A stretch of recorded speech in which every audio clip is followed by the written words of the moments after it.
The conference room went silent when the man in the paint-stained jacket set a faded photograph on the polished table. A photograph of himself standing in front of the building they were all sitting in, holding a shovel, on the day they broke ground 23 years ago. The board had spent the last 10 minutes mocking him. Security was already on the way up. The new CEO had personally ordered him removed for showing up without an appointment, for making a scene in the lobby, for bringing his 7-year-old grandson to a place like this. Nobody recognized the calloused hands. Nobody looked past the dusty boots. They didn't know they'd just humiliated the man who still owned 38% of everything in that room. If you want to see how a grandfather who smelled like turpentine walked into a boardroom and changed everything, stay until the end. Drop a comment with your city so I can see how far this story travels. Now, let's begin. Nora Callahan noticed him first through the floor-to-ceiling windows of her corner office on the 14th floor of Callahan Briggs Medical Supplies headquarters in Columbus, Ohio. A man standing at the reception desk below, gray-haired, broad-shouldered, wearing a jacket that had seen better decades. A small boy stood beside him, maybe 6 or 7, wearing a baseball cap and carrying a backpack shaped like a turtle. The boy was holding the man's hand with both of his, the way children do when they sense tension in the air even if they can't name it. Nora turned away. She had a board presentation in 11 minutes. The Hendricks Group acquisition, 18 months in the making, the deal that would take Callahan Briggs from a regional supplier to a national player. She didn't have time for whatever was unfolding downstairs. Her assistant, a sharp young woman named Priya, appeared in the doorway. "Miss Callahan, there's a situation at the front desk. Man says he needs to speak with leadership. No appointment, no ID on file. Front desk has asked him twice to leave." Nora checked her watch. "Call building security."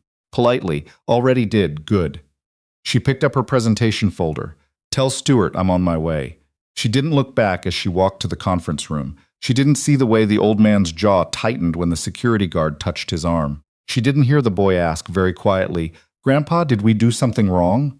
The board meeting on the 14th floor was all standing reputation and borrowed confidence. Stewart Briggs sat at the head of the table, co-founder in name only these days, having quietly handed over operational control 3 years ago to focus on what he called strategic vision, which mostly meant golf and conference panels. Beside him sat Raymond Cross, the CFO, a man whose suits cost more than most people's monthly rent and who had never once in Nora's experience apologized for being wrong. She liked Stewart. She did not like Raymond. Nora. Stewart gestured to the chair they'd left for her. Raymond was just walking through the Hendricks numbers. "The margins are better than projected," Raymond said without looking up from his laptop. "If we announce the acquisition today, we're looking at a 12-point stock jump before close. We're not announcing today." Nora set her folder down. "I want another pass at the supplier transition plan. 3 of our rural distribution partners aren't accounted for in Hendricks' restructuring model." Stewart smiled the way he always did when he wanted to seem neutral. "Nora, we've reviewed the model twice, then a 3rd time won't hurt us. It might hurt the deal." Raymond finally looked up. "Hendricks has other interested parties. We delay, we risk losing the table. We rush, we risk losing our distribution network in 7 states. Nora opened her folder. "Those rural partners serve hospital systems and independent clinics. If Hendricks folds them into their centralized model, response times double. That's not a footnote. That's a patient safety issue." Raymond made a sound that wasn't quite a laugh. "We're a supply company, not a hospital. Patient safety is their department. We make the equipment that keeps patients alive. That makes it our department too." Before Stewart could smooth things over, Priya appeared again in the doorway, her expression carefully controlled but her eyes telling a different story. "Miss Callahan, I'm sorry to interrupt. The situation in the lobby has escalated." Raymond waved his hand. "We're in the middle of, I'll handle it." Nora stood. "Start the preliminary review without me. Raymond, please pull the supplier network data while I'm gone." She took the elevator down, expecting a disgruntled vendor or a confused job applicant. What she found was a controlled disaster. 2 security guards stood on either side of the gray-haired man. A third had positioned himself between the man and the small boy, who was no longer holding his grandfather's hand because he'd been gently steered toward a chair near the window. The boy sat rigidly, backpack in his lap, watching with eyes that understood more than they should. Several employees had gathered. Phones were out. The receptionist, a woman named Donna, who'd been with the company for over a decade, stood near the guards with her arms crossed, and an expression that said she disagreed with everything happening, but couldn't say so out loud. "Sir, you need to leave voluntarily, or we will escort you out." The lead guard's voice was professionally flat. I'm not here to cause problems. The man's voice was low, steady. I need 5 minutes with whoever is running this company now. You don't have clearance. You don't have an appointment. That means what? That I can't walk into a building I helped build, sir. Nora came down the last 3 steps and her heels clicked against the marble. The small crowd parted. The man looked up, and for just a fraction of a second, something moved across his face. Recognition, maybe, or the ghost of it. I'm Nora Callahan, she said. CEO, you wanted to speak with someone in charge? Yes. He shifted slightly, his body angled toward the boy, even while addressing her. There are financial matters I need to discuss, internal ones. It's urgent. Then make an appointment through proper. I tried. I was told the executive team doesn't take meetings with outside parties without a formal referral. Nora frowned. Are you an outside party? Not exactly. Then what exactly are you? A new voice cut through the lobby. Oh, this should be good. Raymond Cross stepped off the elevator, Stewart a half step behind him. Raymond scanned the scene with the expression of someone who had just confirmed his lowest expectations. Nora. Raymond walked toward them, his shoes expensive and loud against the marble. Tell me you didn't come down here for this. I came down to hear what he has to say. He doesn't have an appointment. He doesn't have ID on file. He showed up with a child, which Raymond turned to address the man directly, his voice taking on the particular condescension of someone who has never questioned whether he deserves to be condescending. Look, I get it. Times are hard, but this is a corporate headquarters, not an open forum. Whatever you're selling, I'm not selling anything. Whatever you're pitching, whatever grievance you've got, I'm not pitching anything either. Then what are you doing here? Raymond spread his hands. Because from where I'm standing, you're trespassing. You're wasting our time. And frankly, he glanced at the boy and something ugly crossed his face. Dragging a kid into this is a strange choice. The boy pulled his turtle backpack tighter against his chest. The man went very still. His name is Emmett, he said quietly, and you don't get to talk about him. I'll talk however I want. This is private property. Raymond looked at Nora. Call the police. Let them sort it out. Donna, behind her desk, pressed her lips together and said nothing. The man held Raymond's gaze. You should know what this company used to stand for before you decide who belongs here. Used to. Raymond smiled. Past tense. There's your answer. Something clicked in Nora's chest like a door finally closing. This was wrong. The whole scene had been wrong from the moment she walked in, and she'd been letting it continue because protocol was protocol, and Raymond was technically correct, and Stewart was watching, and none of that was actually a good enough reason. Everyone stop. Her voice came out sharper than she intended. The guards stepped back. Raymond blinked. Security, stand down. He hasn't threatened anyone. He hasn't damaged anything, and he's asked for a conversation. She turned to Raymond and Stewart. Both of you, back to the conference room. Now. Raymond stared at her. You're joking. I'm really not. Nora. Stewart's voice was gentle and careful. Perhaps we should conference room. She said it once more, flat, and it landed. Stewart touched Raymond's arm and they moved toward the elevator. Raymond went, but he shot the man one last look on his way out. The kind of look designed to communicate that this conversation wasn't finished. The elevator closed. The employees drifted back to their desks. Donna exhaled. Nora turned to the man. Conference room B, 3rd floor. You have 5 minutes. Thank you. Don't thank me yet. The boy Emmett hopped down from his chair and took his grandfather's hand again, his expression shifting from scared to cautious. He looked up at Nora once, quickly, then looked away. Conference room B was small and windowless, and smelled faintly of dry erase markers. Nora gestured to the chairs. The man helped Emmett into one, unzipped the turtle backpack, handed the boy a small notebook and a pack of colored pencils. Emmett immediately opened to a blank page and began drawing without being told. Nora sat across from them. Talk. The man folded his hands on the table. He had a carpenter's hands, thick-knuckled, scarred along the knuckles, nails cut short and practical. Your CFO has been structuring the Hendricks acquisition to benefit himself at the expense of the company's long-term partners. The deal as written includes a performance clause in subsection 9 that allows Hendricks to terminate any supplier relationship it deems operationally redundant within 24 months of closing. No board vote required. Nora's voice was careful. How do you know what's in a confidential acquisition contract? Because I read it. That contract has limited distribution. 4 people have the full document. Your CFO, your legal team lead, Graham Briggs, and 1 other. She kept her face neutral. Who are you? The man looked at her steadily. Someone who built this company from a single warehouse in Dayton, with a partner who believed that small hospitals and rural clinics deserved the same access to quality equipment as university medical centers. Someone who watched that mission get diluted, contract by contract, decision by decision, while he was too far away to stop it. Nora's throat tightened. What do you want? I want you to look at this. He reached into his jacket and set a USB drive on the table. It was old, scratched, the kind people stopped using years ago. Everything is documented. Financial irregularities, hidden fees routed through shell entities, an email chain between your CFO and the lead Hendricks negotiator that was never supposed to exist. She stared at the drive without touching it. If what you're saying is true, why bring it to me instead of going directly to authorities? Because I wanted to give the people inside a chance to fix it first. Why? His expression shifted, something softer underneath the controlled exterior. Because the people this company serves don't have backup options. If Callahan Briggs gets absorbed into the Hendricks machine, the rural distribution network collapses. I've been watching that happen for 2 years from the outside. I didn't want to watch it happen from the inside, too. Ahmet looked up from his drawing.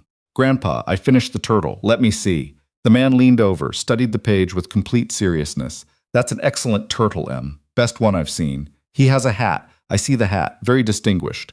The boy went back to drawing, satisfied. Nora watched them. Then she picked up the USB drive. It was lighter than it looked. I still don't know your name. Not yet. He met her eyes. When you've seen what's on that drive, you will. She could have pushed. She didn't. I'll look at it tonight, she said. Alone. Not Raymond, not Stewart, not anyone until I know what I'm looking at. The board votes on the acquisition in 72 hours. She stood. He stood. If this is fabricated, it's not. And you already suspect something is wrong. You've suspected it for a while. He said it without cruelty, just as a fact. The way decisions get made without you. The way Raymond and Stewart exchange looks when you push back. The way certain documents arrive already summarized instead of intact. Her throat tightened again. I don't know what you're talking about. Yes, you do. Ahmet zipped up his backpack and climbed down from his chair. He held up his notebook so Nora could see the turtle with the hat. This one's for you, he said seriously, because you were nice. She took the page. It was small and slightly smudged, and she was not, under any circumstances, going to cry in conference room B in front of a stranger and his 7-year-old grandson. Thank you, Emmett, she said. He nodded like it was settled business, then took his grandfather's hand. At the door, the man paused. This company was built by 2 people who believed supply chains could be ethical. One of them walked away believing the other would protect that. Don't let it turn out he was wrong. Then they were gone. She went back to her office, locked the door, and inserted the drive. She started reading at 7 in the evening. At 9, she stopped to pace. At 11, she was on the phone with the company's outside legal counsel. At 1 in the morning, she had a name. Raymond Cross had been quietly restructuring vendor evaluations for 2 years, steering contracts toward entities that, when traced through 3 layers of corporate registration, connected to a consulting firm run by his brother. These amounts weren't dramatic individually. They didn't need to be. Across 18 vendor relationships over 24 months, they added up to just over $6 million. The acquisition was the end game. Hendricks would absorb Callahan Briggs. The rural distribution partners would be terminated under the redundancy clause. Raymond had negotiated himself a VP role at Hendricks and a signing bonus that dwarfed anything on his current contract. Stewart, she realized with a lurching sickness, had signed off on the acquisition terms without reading them fully, not because he was corrupt, but because Raymond had always done the numbers, and Stewart had always trusted Raymond, and nobody had ever thought to question why a man that careful would stop being careful. She called the board chairman, a semi-retired woman named Constance, at 2 in the morning. Nora. Constance's voice was immediately alert. What's happened, she explained. She sent the files. She listened to Constance's silence grow heavier with each document.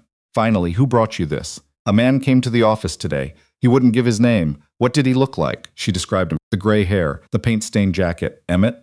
Constance was quiet for a very long moment. Nora. Her voice had changed. That man, did he have gray-blue eyes? Scar on his left hand, near the thumb like an old tool injury? Yes, I think so. Oh, a long exhale. Oh, of course he did. Constance, I'm getting on a plane tonight. Don't confront Raymond. Don't tell Stewart until I'm there. Don't tell anyone what you have. A pause. The man who came to see you. His name is Graham Briggs. The name hit her like a weight dropped from height. Graham Briggs, co-founder. The name on the building. The name that everyone assumed had faded into retirement after his wife died 7 years ago. The partner who had built the company's rural mission from the ground up, who had argued in their earliest board meetings that profit and conscience weren't opposites, who had quietly disappeared after his wife Mara's illness and death, and left the company in hands he'd believed he could trust. That's impossible, Nora said. Graham Briggs is not dead, not retired. Constance's voice was tight, raising his grandson, trying to give the boy a stable life after losing both his parents in the same year. He's been in Dayton this whole time, Nora, working construction, building houses, living a life that looked nothing like this one because this one destroyed him, and the only thing that kept him going was Emmett and the belief that eventually someone would notice what was happening to his company and care enough to fight. Why didn't he come forward sooner? Because he was grieving. And because he didn't want Emmett to grow up inside a corporate war, he wanted to protect the boy. A pause. He came back because someone on the inside reached out to him 6 months ago, told him about the acquisition, told him what was in the contract, and he decided Emmett deserved to inherit something worth having more than he deserved anonymity. Nora looked at the USB drive on her desk. She thought about the man's hands, the photograph. The way he'd said this company was built by two people with the particular flatness of someone who has learned to keep the grief out of their voice through sheer repetition. I let security go after him, she said quietly. I know. I almost had him removed. I know. But you didn't. Constance paused. And you're calling me at 2 in the morning instead of sleeping, so. There's that. She was on her feet before sunrise, sitting in the dark at her desk composing an email to the full board. Not the polished version, not the version Raymond would have approved or Stewart would have gently suggested she soften.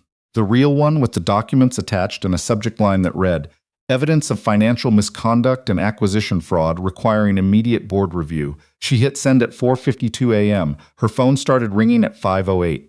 The first call came from a board member named Arthur, who'd been on the company's audit committee for 6 years and sounded like he hadn't slept either. Then from a woman named Blythe on the shareholder committee. Then from Stewart, his voice stripped of its usual polish, asking her to please tell him this was some kind of miscommunication. It wasn't. Raymond called at 6:15. She didn't answer. By 7, there were employees gathering outside the building, not protesting, just standing, coffees in hand, waiting. Someone had leaked the email to the company distribution list. Everyone knew. At 7:30, Graham called. She'd expected it. She hadn't expected how relieved she'd be to hear his voice. I saw the email, he said. It got out before I planned. I know, Donna. Nora paused. The receptionist. She's been with the company since year 2. She's known what was happening for a year. No one would listen. His voice was quiet. When she saw your email, she made sure it traveled. She could be fired for that. She's willing to take that risk. The question is whether you are. Nora stood and walked to her window. The crowd outside had grown. Someone was holding a handmade sign. She couldn't read it from here. The board meeting is in 4 hours, she said. I know. I'm coming, Graham. She said his name for the first time, and it felt strange in her mouth, familiar from documents and company history, and the framed photo in the first-floor hallway, and at the same time completely new. If you walk into that boardroom, the press will. I know what they'll do. Raymond will paint you as unstable, a grieving widower with a vendetta. He'll say the documents are fabricated. He's been doing corporate politics for 20 years. He knows how to. I know how to do this too. A pause. I built this company, Nora. Not alone. Mara and I built it together. But I was there for every contract, every decision, every supplier relationship Raymond is now prepared to throw away. I know where the bodies are buried because I'm the one who made sure there weren't any. His voice hardened. Until now. Then we'll do it together. A short silence.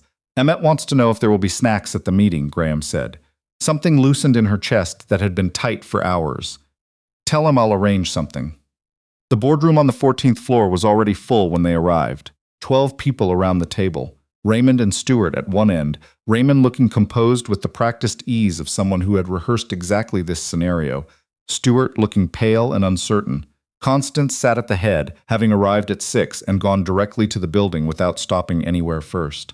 When Graham walked in, Emmett beside him, turtle backpack, baseball cap, the room went completely still. Raymond recovered first. Graham. His voice was smooth as a surface that had been sanded flat. I have to say, this is unexpected. I imagine it is. You look well. Raymond said it the way people say things they don't mean and know you know they don't mean. We've missed your perspective. Have you? Graham sat down, helped Emmett settle into a chair against the wall with the notebook and colored pencils, then turned to the board. I'm here to vote against the Hendricks acquisition and to formally request an investigation into financial misconduct by your CFO. Stewart went pale. Graham, I have documentation. Graham placed a folder on the table, a second copy printed. Nora had the digital files. Bank records, internal emails. Corporate registration filings connecting shell entities to Raymond Cross's family. I'd like the board to review them before the vote. Raymond didn't move. Those documents are fabricated. Then a forensic audit will confirm that, and I'll have wasted everyone's morning. Graham's voice was even. But I don't think that's what a forensic audit will find. You've been out of this company for 7 years. You don't understand the market pressures, the competitive landscape, what it took to. I understand that you routed $6 million through vendor relationships that don't exist and negotiated yourself a position at Hendrix while deliberately undervaluing this company to its shareholders. Graham looked around the table. I also understand that the acquisition contract contains a clause in subsection 9 that allows Hendrix to terminate any supplier they deem redundant within 2 years of closing, which means the rural distribution network, the hospitals, the independent clinics, the partners this company was built to serve, gets dissolved within 24 months, without a board vote, without notice. Arthur, the audit committee member, leaned forward. What clause? Page 47, Nora said. I can pull it up now. Stewart's voice came out strange and small. Raymond, you told me the supplier protections were. They are protected, Raymond said smoothly. Operationally redundant is a standard threshold. Any supplier who maintains their performance metrics. Who determines the metrics? Graham asked. Raymond paused. 1 second, too. Hendrix does, Graham said. Under their own internal standards, which are not disclosed in the contract. The room shifted. Nora could feel it, the specific quality of silence that meant people were recalculating. Stewart looked at Raymond with an expression that was moving slowly from confusion to something much worse. You told me this protected our partners, Stewart said. It does protect. You told me. Stewart's voice was quiet and terrible. You told me specifically that our rural network was ring-fenced. That was your word, ring-fenced. Raymond's composure held, but it cost him something to hold it. Stewart, let's not. How much? Graham asked. Raymond looked at him. How much did they promise you? The position, the bonus, all of it. How much? I don't know what you're, because I do know. Graham pulled out a second document from his folder. Employment contract signed 14 weeks ago, VP of National Distribution at Hendrix Medical Group. Plus a transition bonus of, he looked at the page, then back at Raymond, $800,000, payable 90 days after acquisition close. Someone at the end of the table said something under their breath. Stewart stood up slowly, and he looked like a man watching something he'd built collapse while he was still standing inside it. Graham. Stewart's voice broke slightly on the name.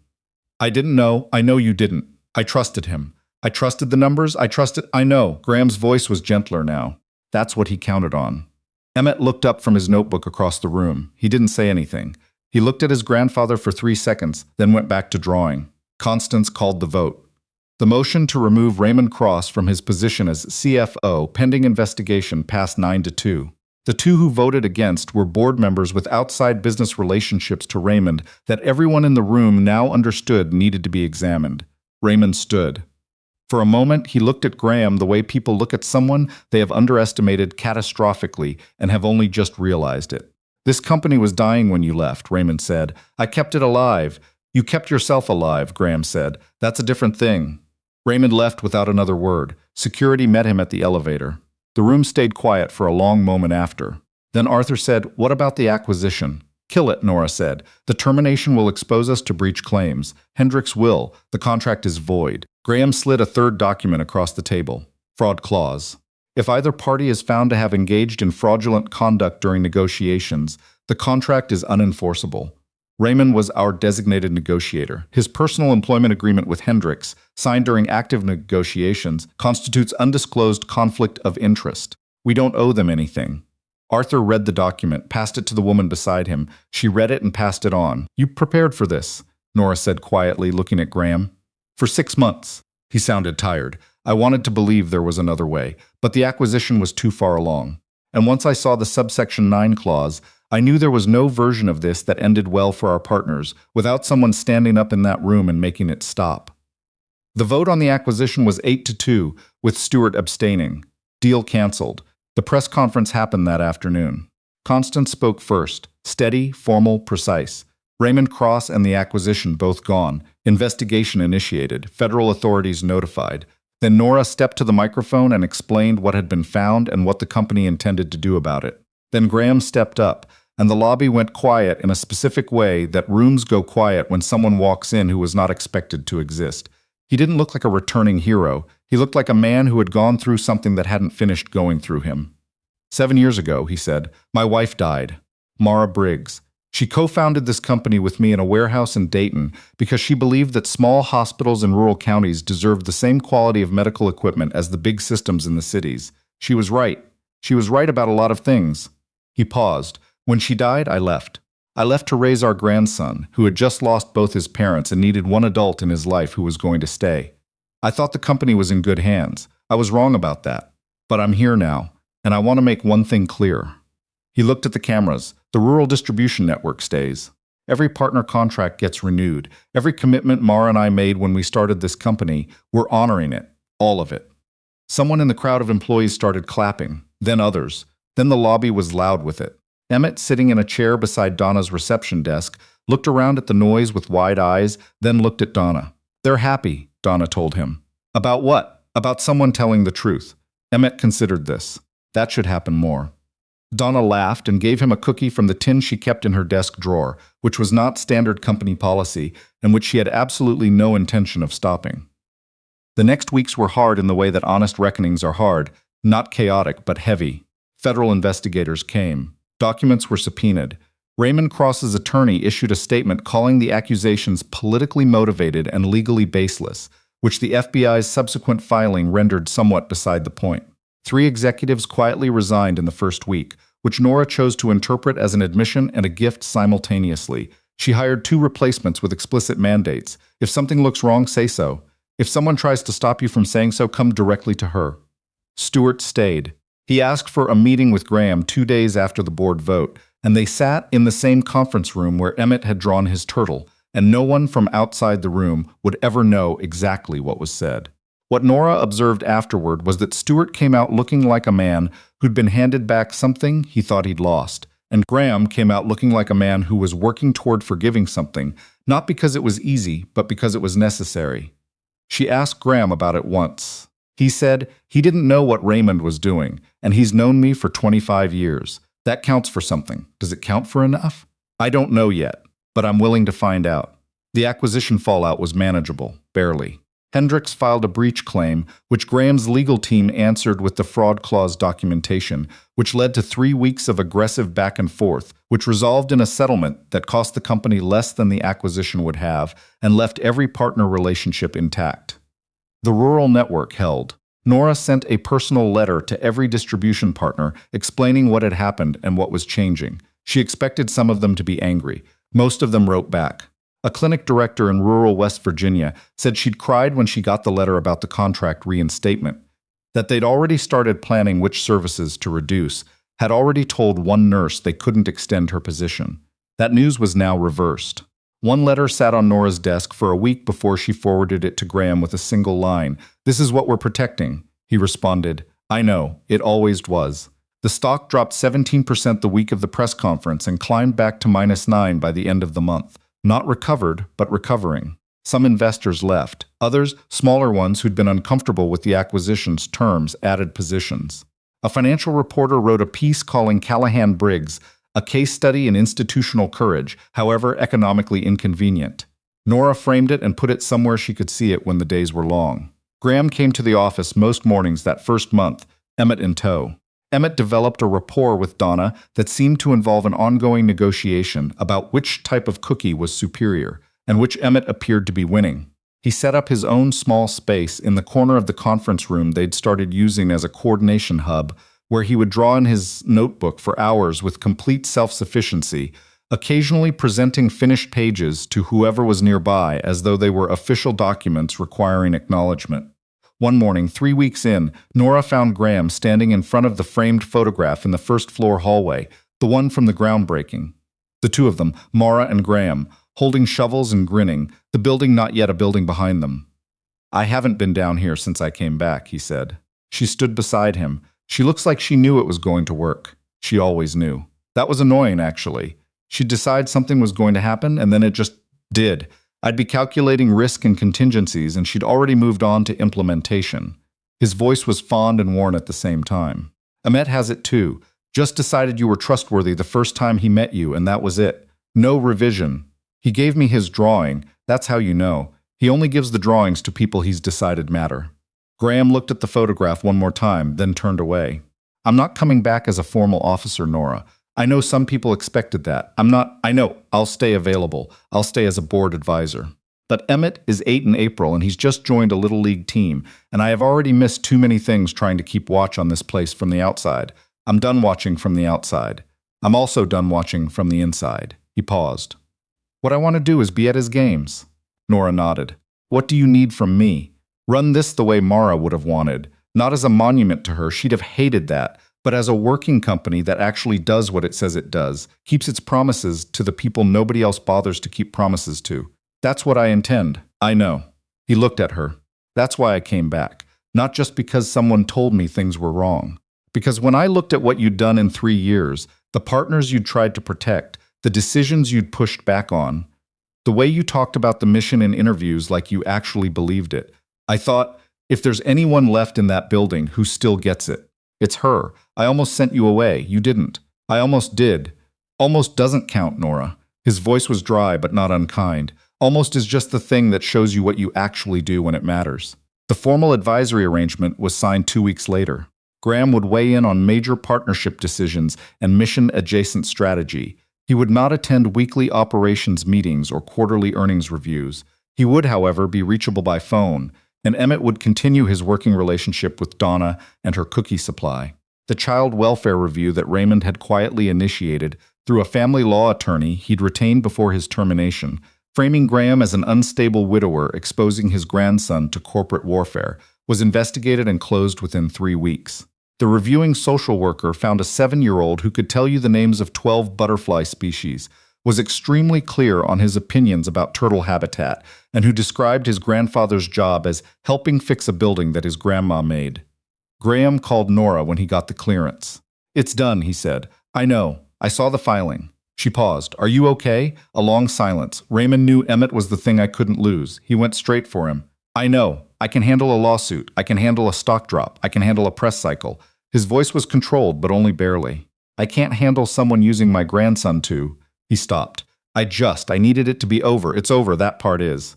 A pause. Thank you. For the counter-documentation for the statement to the investigators, Graham. She said it firmly. You gave me a USB drive with $6 million of evidence on it because you believed I'd do the right thing. The least I could do was return the favor. He laughed, short and a little rough. Mara would have liked you. You said that before. It keeps being true. 6 months after Raymond Cross's termination, on a quiet Tuesday in November, the company held a small ceremony in the lobby. Nothing grand. Just a plaque installed on the wall opposite the groundbreaking photograph, engraved with a line from Nora Briggs's original company charter. Access is not a luxury. Supply the people everyone else forgot. Graham came with Emmett, who was now missing a front tooth and wearing a jacket with a turtle embroidered on the pocket, because he had opinions about what clothing should communicate. Emmett looked at the plaque for a long time. Grandma wrote that? She did. Why did she say it that way? Because she wanted anyone who read it to understand that the people everyone forgot were the whole point, not a side project, not a charity case, the whole point. Emmett looked at it a little longer. Then he said, That's good. That's a good thing to say. Yeah. Graham put his hand on the boy's shoulder. It really is. The venture capital conversation started 3 months later. A fund out of Chicago that described themselves, accurately based on Nora's due diligence, as interested in companies where mission and model were genuinely integrated rather than used as marketing. The term sheet they offered was fair, better than fair, enough to restore every cut that had been made in the crisis months, expand the distribution network into 4 new states, and fund the equipment modernization program Nora had been quietly building a proposal for since her 2nd month in the role. She called Graham before signing. Good people? He asked. I think so. I'm doing a 2nd round of reference checks. Good, but I wanted you to know before it was official. This company has your name on it. Decisions like this are yours to make. He was quiet for a moment. I built a company. You're running one. Those aren't the same job. I trust your judgment, Nora. I trusted it when I walked in with evidence I had no guarantee you'd act on. I'm not about to stop trusting it now. She signed the term sheet on a Thursday. By Friday, she'd sent letters to every rural distribution partner announcing the expansion.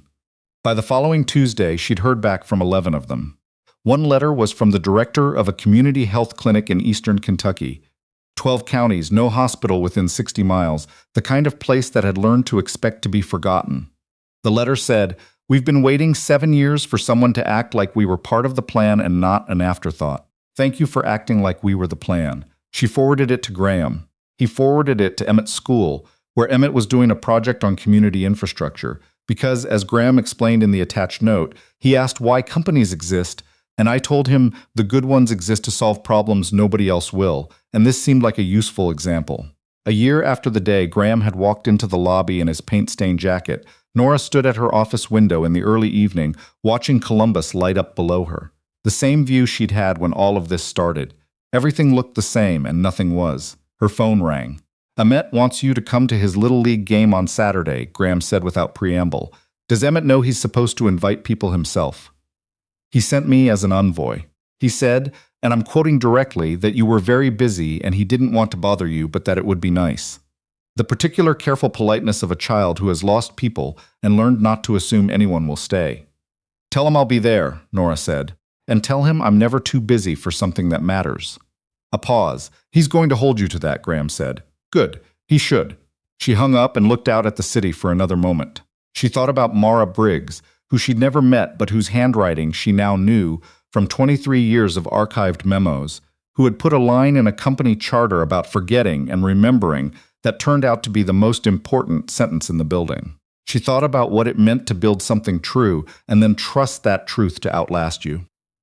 She thought about Emmett drawing turtles in conference rooms, unfazed, watchful, waiting to see if the adults in the room were going to be worth the trouble. She thought, "We're going to try to be worth the trouble." Then she picked up her coat, turned off the lights, and went to a Little League game she'd just been invited to. Some things, it turned out, were exactly that simple.